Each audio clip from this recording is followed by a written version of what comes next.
Hello friends and welcome back to my channel.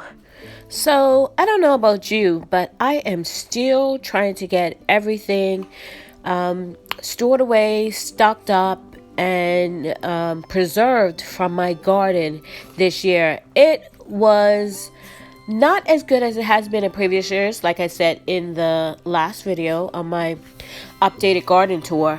But I'm finding that a lot of stuff is still growing out there, even though we had a cold snap. And now in the last couple of days, it is warm. Not had to, but I've opened up my windows just to air out my house before winter comes. But wow, this is like a crazy weather we're having. But today I am doing Johnny bread. So for Flour It Up Friday, I am doing a Johnny bread, and you only need a few ingredients. So here are my ingredients. You need eggs, milk. Now I'm using my home canned evaporated milk, but it will do. Butter, which is also home canned, baking powder, salt, sugar, and flour. And that is it. What is that? 6 ingredients? Yeah, 7. So that's all you need. So in a bowl, I'm going to put my flour, measure out my flour, and I will put the recipe below. You can double it, you can half it, you can do whatever. It does make, depending on the size, between 16 to 20, depending on the size, or even less if you make them really bigger. So in my bowl, I'm putting my flour. Then I'm going to add in my sugar, and it's a cup of sugar. Adding in my baking powder, my 4 tablespoons of baking powder. And then I'm going to add in my pinch of salt. Now I'm going to whisk this all together because you want to evenly distribute all the dry ingredients together.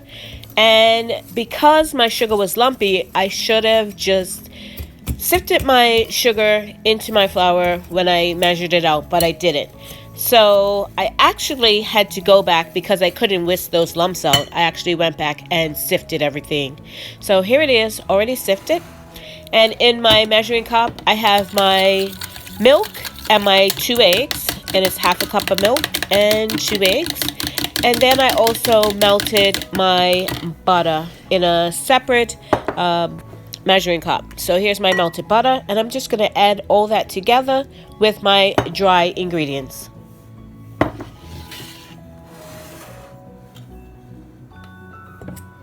So just making a well in the middle of my dry ingredients. Nothing fancy here. Just making it so it doesn't run all over the place.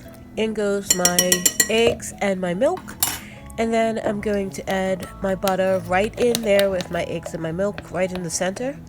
Making sure I get everything out. And then I'm going to just mix it. This is an easy recipe. You can do it on a mixer if you choose. I'm doing it with my hands. Less dishes that way. But just mix it in. Now, you will see that the dough is on the dry side, and you're going to want to put in more liquid. But please, do not put any more liquid into this. See, it looks very dry. So I have very clean hands. I wash my hands again, and I'm going to start kneading it with my hand. Now, as I said, at this point you might be tempted to put more liquid in there. Please don't. You will see it will come together. So after about 2 minutes of kneading, here it is. It's all come together, as you can see. And I didn't add not a drop more of liquid to this. I just incorporated it together. So now on a very clean surface, I wipe my surface, I dry my surface. I'm going to sprinkle a little bit of flour. And we're going to roll these out, and I use just a plain old cookie cutter. You can, if you have a biscuit cutter, depending on what size you want them, you can make them as small and as large as you want. So I'm just rolling it into a bowl because it's easier for me to work with half of my dough at a time, because this makes, like I said, depending on the size, about 16 or so. So that's the cookie cutter I have. I just got it at the Dollar Tree probably about 5 years ago, and I'm making it's about a half an inch thickness. I didn't really measure it, but that's what it looks like to me. I go by feel at this point in time. You want to do about a 1/2 inch thickness. They will puff up while you're frying them, and depending on what size, depends on how long they'll take. So I'm just cutting them out here for whatever size you want. These would make a nice breakfast sandwich even. I was thinking, I've never done breakfast sandwiches with them, but they would make a nice breakfast sandwich. So any excess flour on the backs of them, just brush them off because they'll just burn in the frying pan. See, these ones don't have any excess flour, which is good. But any excess flour that you find on them, just brush it off and they will fry up a lot easier for you. So just brush off any excess flour you see on the backs of them. So into a semi-hot, medium heat frying pan to begin with. And then you want to turn it down. Low and slow is the name of the game with these. So any of the scraps, I just bring them back together, put them in a bowl, and just roll them out again and cut them. You can make any size, like I keep saying, any size that you like. We like this size. It's great for breakfast. We actually put peanut butter on them, cheese in between them. Hubby likes them with just butter. The rest of us like something else in there. I have done it with just jam, peanut butter and jam. Like I said, you can do them with a breakfast sort of sandwich. I've never done that. Maybe like some egg and bacon or just some egg. And they are really nice. And they will definitely fill you up. So I'm just working with the second half. And I'm going to get all these cut out and get them fried up.